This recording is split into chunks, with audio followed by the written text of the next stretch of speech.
살아계신 하나님 영광의 아버지, 우리를 그리스도 안에서 하나님의 아들들이 되게 하시고 하나님의 모든 선하심에 트로피가 되게 하셔서 아버지 감사합니다. 주님, 우리의 힘이십니다. 능력이십니다. 도움이십니다. 우리가 항상 안전하게 피하여 쉴 수 있는 우리의 영원한 쉼터이십니다. 주님을 사랑합니다. 주님을 의지합니다. 우리를 영원히 끝까지 붙들어 주셔서 감사합니다. 주님의 구원하는 능력과 그 지혜를 우리가 호흡이 마치는 그 순간까지 모든 세대에 전하겠습니다. 성령님 환영합니다. 성령님 사랑합니다. 이 복음을 우리를 놀랍고 위대하게 만드셔서 감사합니다.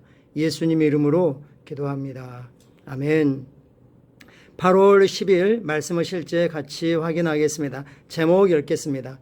복음을 이해하십시오. 복음에 대한 명확한 이해, 깨달음이 있으면 복음에 의한, 복음의 능력을 힘입는, 복음의 그 축복을 누리는 삶을 살게 되겠죠. 복음에 대해서 들어도 깨닫지 못하기 때문에 사단의 가장 큰 전략이 말씀이 심령에 뿌리 내리지 못하게 하는 것이죠.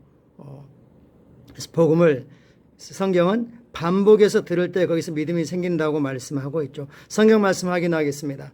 내가 복음을 부끄러워하지 아니하노니 이 복음은 모든 믿는 자에게 구원을 주시는 하나님의 능력이 됨이라. 먼저는 유대인에게요, 그리고 헬라인에게로다. 하나님의 선택하신 백성과 그러지 않은 백성, 즉 사실 복음은 모든 사람에게 구원의 능력이라고 말씀하고 있습니다. 조건은 한 가지죠. 믿는 거죠. 믿는 것은 자신의 의지를 사용하여서 내가 알고 있는 모든 지식과 정보와 신념과 확신, 이것보다도 복음이, 하나님의 말씀이 최고 권위에 있다는 걸 알고 전적인 복종, 전적인 항복, 그리고 온전한 신뢰, 이게 믿는 것이죠. 모든 믿는 자에게 구원을 주신 하나님의 능력이라. 복음은 하나님의 능력입니다. 그렇다면 나는 복음에 의한 삶을 살아가는 걸 어떻게 느끼는지요? 얼마나 영광스럽고 자랑하는지요? 바울은 말했습니다. 나는 복음을 부끄러워하지 않는다. 복음을 부끄러워하지 않는다. 복음은 우리를 죄로부터, 영원한 멸망으로부터, 정죄감과 죄책감과 무가치함과 수치심과 이런 것들로부터, 질병으로부터, 가난으로부터, 모든 일과 속박으로부터 우리를 하나님의 아들의 영광스러운 자유로, 왕국의 영광과 부요로 자유케 하셨습니다. 할렐루야. 복음을 이해한다면 우리에게는 어떤 정죄감도 더 이상 남아있지 않을 것입니다. 우리가 비록 때로는 연약함과 질병의 고통이 도전이 있겠지만 그걸 받아들이기를 거부하고 다루고 신성한 건강 가운데 계속 걸어갈 것입니다. 주님은 우리에게 복음이라고 말씀했습니다. 목마른 자에게는 물이 있는 곳을 알려주는 게 복음이죠. 우리는 이 복음을 가지고 있습니다. 복음의 축복을 완전히 누리기 위해서는 먼저 예수 그리스도의 복음이 무엇인지 이해해야 됩니다. 복음을 이해해야 그 축복을 누릴 수 있습니다. 당신이 이해할 때 진정 믿을 수 있습니다. 잠언 4장을 말씀합니다. 내가 얻은 모든 걸 가지고 명철, understanding, 이해를 얻을지니라. 복음을 이해하는 것은 매우 중요합니다. 바울은 말했습니다. 내가 복음을 부끄러워하지 아니하노니. 왜냐하면 이 복음은 모든 믿는 자에게 구원을 주시는 하나님의 능력이 되기 때문이고, 이것은 모든 사람, 하나님의 언약이 있는 백성이든 언약 밖에 있는 백성이든 모든 사람을 구원하는 하나님의 능력이라고 말씀하고 있습니다. 우리가 하나님의 능력을 경험하려면 복음에 의한 삶을 살아가면 되는 거죠. 질문입니다. 그렇다면 복음은 무엇입니까? 간단하게 말해서 복음은 예수 그리스도에 관한 하나님의 말씀입니다. 즉 복음은 하나님께서 그리스도 안에서 우리를 위해서 어떤 일을 행하셨고 어떤 일을 이루셨는지 여기에 대한 하나님의 말씀입니다. 예수님이 우리 죄 때문에 십자가에 달려 죽으셨고 장사되었다가 3일 만에 부활하셨다라고 하는 기쁜 소식이 바로 복음입니다. 곧 그분이 누구이시며 그분이 어떤 사역을 하러 이 땅에 오셨는지에 대한 말씀입니다. 이에 대해 이해를 갖는 것은 지속적으로 승리하는 그리스도의 삶을 사는데 반드시 필요합니다. 왜냐하면 복음 자체가 하나님의 능력이기 때문에 그 어떤 것도 하나님 능력을 맞서서 승리할 수 없습니다. 우리가 이 복음을 이해한다면 우리는 결코 패배하거나 실패하거나 아프거나 연약하거나 부족한 삶을 결코 허락하지 않을 것입니다. 예수님께서는 씨 뿌리는 자의 비유를 통해서 이렇게 말씀하셨습니다. 씨를 뿌리는 자가 나가서 씨를 뿌릴 때 일부는 길가에 떨어져서 공중의 새들이 와서 주워 먹어버렸습니다. 주님께서는 이 비유를 해석해 주시며 이 비유에 대한 이해를 밝혀주시며 씨가 곧 하나님의 말씀이라고 알려주렸습니다. 예수님께서는 더 나아가 길가에 떨어진 씨는 하나님의 말씀을 듣고도 깨닫지 못하는 자들이며 사단이 곧 나타나 그들의 마음에 뿌려진 말씀을 빼앗는다고 말씀하셨습니다. 사단의 가장 기본적이고 큰 전략은 말씀을 훔쳐가는 거죠. 말씀이 뿌리 내리지 못하게 하는 겁니다. 그래야지 그들이 결코 복음의 능력을 경험하지 못할 것이고 삶이 변화되지 않고 여전히 사단의 종이 되어 있겠죠.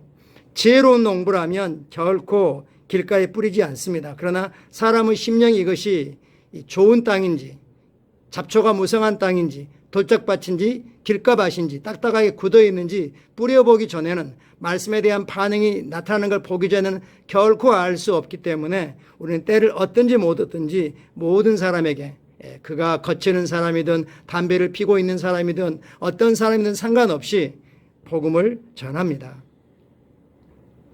그러면 온갖 사단에 속아서 부정적인 경험을 가지고 있는 사람들은 복음의 마음을 열지 않겠죠. 들어도 듣지 않으려고 하겠죠. 왜냐하면 그 배후에 사단이 그들을 꽉 붙잡고 있기 때문입니다.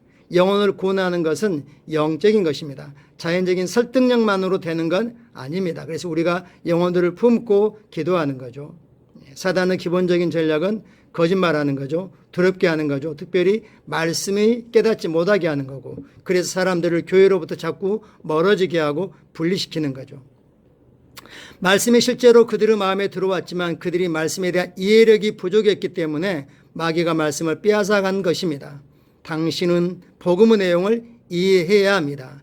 당신이 복음을 이해할 때 당신의 인생은 활짝 꽃피게 됩니다. 당신은 더 이상 또 다른 부를 받으러 다닐 필요가 없습니다. 자신의 삶에서 역사하시는 성령님의 사역을 이해하기 때문입니다. 성령님은 소멸하는 불이라고 말씀하셨습니다. 우리가 복음을 깨닫고 성령 세례를, 성령 침례를 받았다면, 그리고 성령을 충만하게 받았다면 성령의 불은 우리 안에 있는 것이고, 우리가 말씀을 고백하고 선포하고 불러내고 방언을 말함으로 성령의 불을 계속 활활 타오르게 휘젓는 일을 할 수 있기 때문입니다. 성령께서, 즉 지혜와 계시 영이신 성령께서 에베소 1장 18절에서 바울을 통해 이렇게 기도하신 것은 놀라운 일이 아닙니다.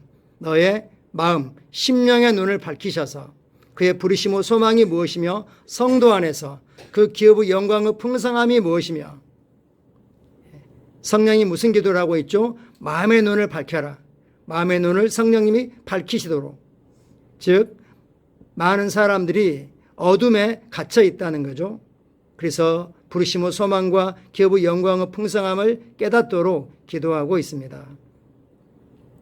당신이 이해하는 심령을 가지고 있으며 당신의 영의 복음의 신비가, 즉 복음의 능력이, 복음의 그 축복이 밝혀지고 있음을 계속 고백하십시오. 왜냐하면 우리가 말하는 걸 갖기 때문입니다. 나는 도대체 말씀을 이해할 수가 없어, 말씀이 잘 깨달아지지 않아. 이건 스스로 말씀을 발로 차버리는 것과 같습니다. 나는 말씀을 이해하는 심령을 가지고 있다. 나의 영의 복음의 신비가 점점 더 분명하게 밝혀지고 있다라고 바르게 고백하라고 도전하고 계십니다. 그리고 날마다 복음의 충만한 축복 가운데 걷고 있음을 선포하십시오. 마지막 그 두 문장을 오늘 기도와 상관없이 선포하시면 좋겠습니다. 참고 성경 구절 로마서 1장 16절 본문을 확대 번역으로 확인해 보라고 했습니다.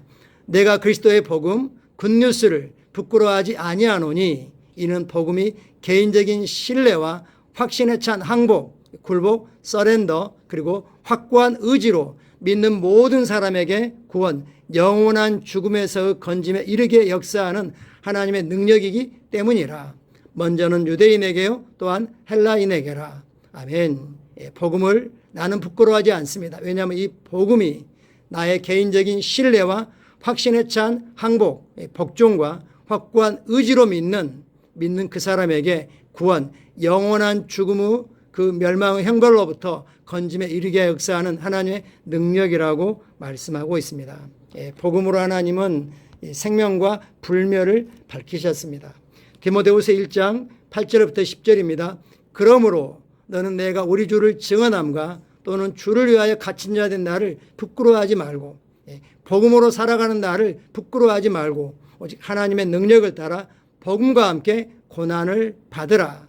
하나님 우리를 구원하셔서 거룩한 소명 거룩한 부르심으로 부르심은 우리 행위대로 하심이 아니요 자기의 뜻과 영원 전부터 창세전에 그리스도 예수 안에서 우리에게 주신 은혜대로 하심이라.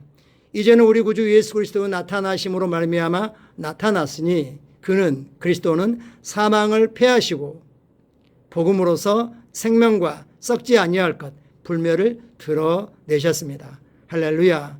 복음에는 하나님의 영원한 생명, 조의 생명, 불멸의 생명, 지치지 않은 생명, 쇠하지 않은 생명, 아플 수 없는 생명을 드러내셨습니다. 복음이 우리에게 얼마나 놀라운 능력인지 우리는 오늘 더 복음을 전함으로 복음에 일치하는 삶으로 또 일치하는 고백을 함으로 복음을 더 깊이 이해할 것입니다. 할렐루야. 같이 기도하겠습니다. 사랑하는 아버지, 나에게 복음 안에 들어있는 놀라운 능력을 보여주려서 감사합니다. 나는 아버지 말씀을 통해 그리스도 예수 안에 있는 영광스러운 공급을 발견했습니다. 나는 영광 안으로 태어났습니다. 나는 오늘 그리고 언제나 승리의 길을 걷고 있으며 이 기쁜 소식을 모든 사람과 나누도록 고무되었습니다. 예수 이름으로 기도합니다. 아멘. 마지막 두 문장을 나로 바꾸어서 한번 해보죠. 나는 이해하는 심령을 가지고 있습니다. 나의 영에 복음의 신비가 밝혀지고 있습니다. 날마다 복음의 충만한 축복 가운데 걷고 있습니다. 할렐루야. 바로 우리 성도들이 이러한 자들입니다. 감사합니다. 오늘도 하나님의 은혜가 또 성령의 나타나심과 임재와 기름 부음이 우리가 일마다 때마다 가는 곳마다 만나는 사람마다 함께 역사하고 있습니다. 감사합니다. 저녁 예배 때 또 뵙도록 하겠습니다.